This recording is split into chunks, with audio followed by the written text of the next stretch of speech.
Zaporizhia, following the shelling of the Russian-controlled nuclear power plant in Ukraine. Many say it's become the world's most dangerous facility. The International Atomic Energy Agency has rung the alarm, warning of a possible nuclear catastrophe. Can Europe's biggest nuclear power plant be protected? And in the Eastern Hemisphere, Iran has announced it's enriching uranium at its Fordow nuclear facility at 60%. Following a failed nuclear deal between the Islamic Republic and the West, is there any sign Iran is trying to build a nuclear weapon? And while the world's nuclear watchdog and other nuclear superpowers demand transparency from Iran, some in the region accuse the IAEA of hypocrisy relating to Israel's nuclear program. With the global nuclear arsenal nearing 13,000 weapons, mostly in the hands of the US and Russia, it seems an increasing number of countries are trying to expand their nuclear capabilities. Given the fundamental threat to humanity these weapons pose, should the Treaty on the Non-Proliferation of Nuclear Weapons that was signed in 1968 be revised? These are some of the questions we put to the Director General of the International Atomic Energy Agency. Rafael Mariano Grossi talks to Al Jazeera.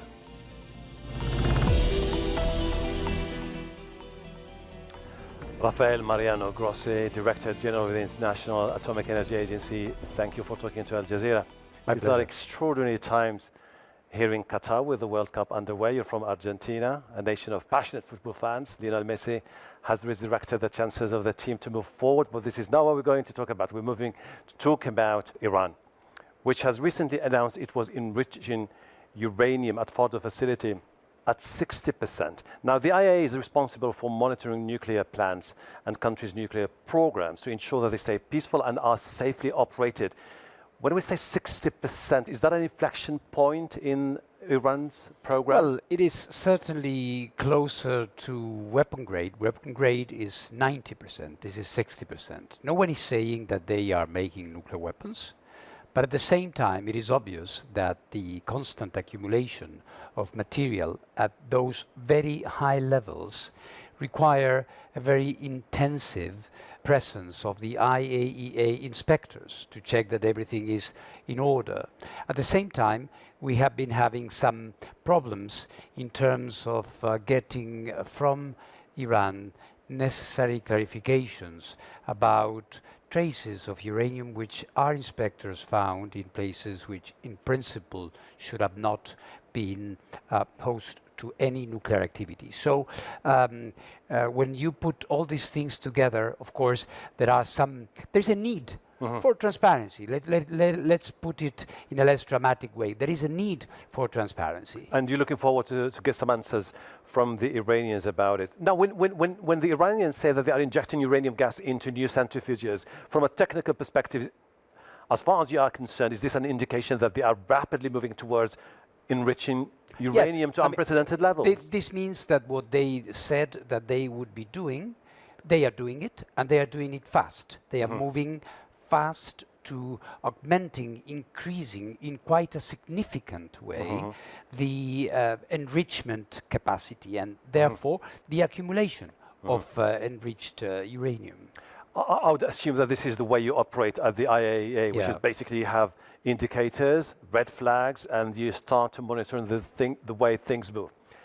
Let's look at what the Iranians themselves have been saying, that they have 6 cascades or clusters of IR6, which are the most advanced models of the centrifuges operating at Fordow and Natanz. And they are planning to add extra 14 more capacity, centrifuges to replace the old generation.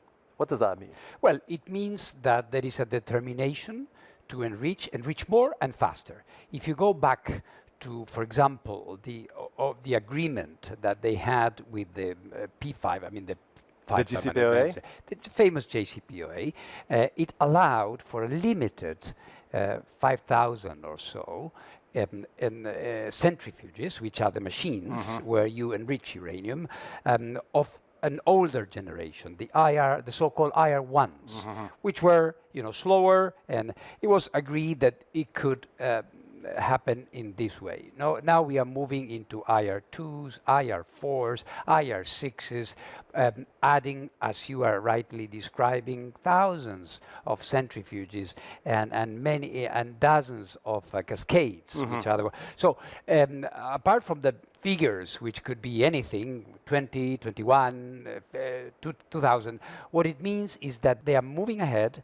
they are enriching more, far above what had been agreed before. So there is clearly a message behind this. Correct me if I'm wrong. The new generation of centrifuges are 10 times faster than the older one. Some are, depending on the combination. As we are saying, they have different types. So it is a matter of more efficiency in the production of the material, which is basically. As far as you are concerned, the moment you get a sense that a nation is operating with the old generation, is it just a strong indication that this is purely for peaceful purposes? Well, I would say the technology with which you enrich is not an indicator of intentions. What is an indicator of intentions, maybe, if you work well with the agency. I mean, they have a right to enrich uranium. Uranium enrichment is not per se forbidden, but you have to be aware that there are perceptions and that you have a responsibility to give assurances that everything that you're doing is clear, that there is no diversion of nuclear material for purposes which are not peaceful. And here we still have areas where we do not see eye to eye with Iran. And this is all we are saying. We have to sit down, we have to talk to each other. We have some inspection activity in Iran. It is not that the IAEA is not present at all, but there has been a steady reduction in the capacity that we have. You may remember that in June they removed 27 cameras that they had voluntarily agreed to have. Well, the moment you do this, the message that you are sending to the IAEA and through the IAEA to the international community is that you want the international community to see less. If you want them to see less, why is it so? So what we are saying is this is not a good idea. Work with the IAEA, be transparent, work with us. Now, you said that you've been looking forward to get some assurances from the Iranians. In a report published by the IAEA in July, you said that Iran has somehow 43 kilograms of enriched uranium. Now it's more. They say now not 49, at a purity of 60%, which is enough to acquire for one nuclear weapon. Now, if you have that, that's one thing. Designing a weapon is something else. Exactly. Delivery system is something else. When you look at the bigger picture for our audience, the GCPO was talking about a cap of 3.67%. Exactly. We're talking about 60%. Exactly. Isn't this a failure? Well, I think what one can say is that the JCPOA, of what remains of it, has become, in practical terms, irrelevant. It will have to be revived, and I think there is still maybe a glimmer of hope that this could be done, although, I mean, it's in the hands of those negotiating. I am not negotiating that. I am the inspector. I am the guarantor of the agreement. At the moment, there doesn't seem to be much action. We hope that they can agree on that, and we are going to be inspecting it. But again, if you turn off inspection capacities of the agency, how I am to provide assurances that the baselines, I mean the amounts, what Iran has, how many centrifuges, how much nuclear material, what are the places that they are working, is a credible information. And this is what I'm trying to convince my Iranian colleagues, that they have to accept, that without us, given the assurances that must be needed, there won't be confidence. But at the same time, they seem to be very much frustrated with your reports. They say they are not fair, that they are politically motivated, and that they are not really looking into the real concerns of the Iranians. Now, 2 years since your teams had full access to the nuclear sites in Iran, 5 months since the surveillance equipment was removed, you said that you're present in a way or another as IAEA in Iran. Are you hoping that you will be able to negotiate a settlement with the Iranians to allow the teams back? Well, we have to improve dramatically our level of cooperation. Our level of cooperation is nowhere near where it should be. We used to have a high-level dialogue politically. It is not there anymore. The visits of our inspectors are sometimes postponed without a real reason. So everything is very laborious. Everything is very difficult. So what we are saying is that we need to change this. We need to reset urgently. And now would you be able, if you get a chance to go back to Iran, to put together all the elements of what happened? There is a possibility that we could. But it's becoming increasingly difficult. If you ramp up all your activities, as you were describing, more machines, more material, less transparency, then when we are back there, and we are there already, but not at the levels we should be, when we try to reconstruct the jigsaw puzzle, what is it that is going on? What is the overall picture? It's going to be more difficult. It is not so strange to say that. So whenever they or anybody else would say this is politically motivated, we say no. Our job is to tell things as they are, without adorning them in any way. It's the simple reality. If you don't like the reality, change it. You're not party to the JCPOA. No. However, people think that there is a connection between the reinstating the GCPO and allowing the inspectors back into Iran. The reason why I'm asking you this, because do you think that the key component is getting answers from the Iranians about the presence of nuclear material at those undeclared sites? You know, it's a good point, because giving answers to the IAEA on these things we are asking them is not an optional, it's an obligation. So these linkages, I understand. We will live in a political world and political decision makers, and I don't have anything to say about that. Political decision makers may say, well, you know, if I do this, maybe I can do the other thing. They can make whatever connections they want. I am not going to be chasing the connections they make. What I'm going to be saying is, you have an obligation. This is not a voluntary thing. JCPOA has many voluntary things, but to respond to the IAEA is an obligation. As simple as that. Okay, these are unprecedented times. Indeed. Particularly when it comes to the growing level of anxiety about the potential of a nuclear disaster. And this is going to bring me to the issue of Ukraine. Zaporizhzhia, Europe's biggest nuclear plant. Is it going to be an exaggeration if I say, or if I describe the plant as the most dangerous place on Earth? Well, it's a place where there are enormous dangers, I would say. This is the way I would put it, because it's, as you rightly say, the biggest 6 reactors, 1,000 megawatt each one of these reactors, so thousands of nuclear material, enriched uranium, plutonium in the spent fuel, which is there. And this place, as incredible as this may sound, it's been shelled. Can you imagine that? It's been shelled. Or the external power sources, the lines that feed the plant and allow the plant to be cooled down so the reactors can operate normally, are being interrupted. Wittingly or unwittingly, this is a war, and this is a war zone. So what we are saying is, and what I have been proposing, and what I have been negotiating with Ukraine, and of course with Russia, which is in effective control of the facility, is the establishment of a protection zone around the plant. So whatever the military, or wherever the military actions take us or them, there is a recognition that a nuclear power plant as a target is a no-go. Share with us. I understand you're really, I know these are delicate times of being very cautious, talking about these issues. Could you just share with us a glimpse of what happens behind closed doors when you're suddenly looking into the maps, talking about the latest updates, and suddenly someone says, you know what, the reactors constantly need to be cooled down, but then we need circulating water, you need to have a constant supply of electricity, there are shells which are flying into those areas, there is a massive concern for something terribly happening there.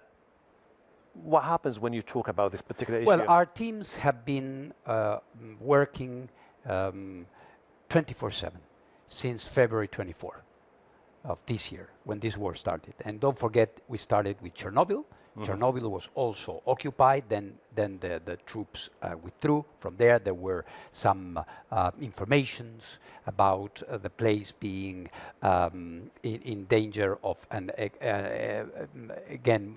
radiation leaks and things like that. So we deployed there. Then the Zaporizhia crisis came, and the three other nuclear power plants in there are 15 reactors, but 4 sites. The 3 other, Rivne, Melnitsky, and South Ukraine, were also in shutdown and operating with emergency diesel generators because the grid had been attacked or was interrupted. So I would say we don't have time for fear. We are all the time, on the action, trying to see what is needed in different parts and what are the technical solutions we can discuss with the Ukrainian operators to see to it that there is no accident. That moment, that very particular moment, though, it was the first time in 40 years when the reactors had to be running on diesel generators. Was it a risky moment? Well, it was, and it still is, because it is happening. This is why I've been saying this is playing with fire. We know that there can be an accident any time. So what I am telling the world, and I went to the Security Council, as you know, and I said, who do we have to blame if there is a nuclear accident one of these days? Certainly not Mother Nature, as it happened with Fukushima, or a very strange concourse of circumstances in an opaque political system like it happened at the times of the Soviet Union in 1986 with Chernobyl. Now we know what is happening. We know what needs to be done to prevent it. When it comes to what needs to be done, you've had talks recently with the Russians. Yes. And you know that you are an advocate of a protection zone around the site. Yes. When you say a protection zone, are we talking about a militarized presence around the area, a buffer zone? What are you talking about? It is a complex concept because there's no ceasefire negotiation or no demilitarization talks. What we are, let me put it in very simple terms. Don't shoot at the plant. Okay. And this is far simpler and far safer, or from the plant, and far safer and viable. And this can be done with the IAEA as the technical authority that can guarantee that this is happening. We were talking basically about a no-fly zone, a buffer zone, demilitarized zone to ensure that a radius of 30 kilometers. Don't shoot from above, from below, or from underground. And the people who are doing this know exactly what they're doing. All this is happening at the same time when the North Korea continues its program of testing missiles. How do you see it? Well, the problem with North Korea is that, unlike the case of Iran, and this is why we are trying so hard to prevent a failure there, is that with North Korea, until 2006, we were also in this dire straits. We failed, and we as an international community, and North Korea crossed the line and now is a nuclear weapon possessor state. Not legitimate, but they have a huge arsenal. When you combine this with missile capabilities, well, you see that you have an actor around the table that decided to leave the system because they are not under the aegis or the authority of the IAEA. They left something which is called the Non-Proliferation Treaty, the NPT. The NPT, the famous NPT. So they are completely isolated on their own. We are, even in these circumstances, telling them, talk to the IAEA, we can de-escalate. We can do things to reduce the dangers of use of nuclear weapons there. But don't you think that this could be the moment to reinvent some of the aspects of the NPT itself and talks with the IAEA? Because ultimately we're seeing that the trend is there. Nations are moving towards acquiring nuclear weapons because they're saying, well, you know what, if others have it, why don't we have it? Well, this is why the NPT and the Nuclear Non-Proliferation Order, if you want to call it somewhere, has by and large been a great success. President Kennedy, John Fitzgerald Kennedy, in 1962 said, this trend, we are going to have 35, 40 countries with nuclear weapons, which could have been the case, actually. If you look at the technology or technological aspects, how many countries have the technology? So, and it has by and large not happened. We have a handful of countries. Of course, we shouldn't have countries having nuclear weapons, but this is another discussion maybe. What we need is to prevent cases of proliferation. This is why it is so important that we succeed in Iran, among other places. But you know, the principle is flawed, philosophically speaking. And I'll tell you why, as far, because you know, it's all about perceptions. I'll share with you some of the perception in this part of the world. I think your ultimate goal is to enforce the Middle East, for example, since we are in this part of the world, which is free of nuclear weapons. Yes. Why aren't you saying anything about Israel? Well, the issue with Israel, we are not commentators or analysts. We are an international authority, an international organization. We know that in the case of Israel, there is a policy of opacity. Many people assume they have nuclear weapons. They have not confirmed or denied.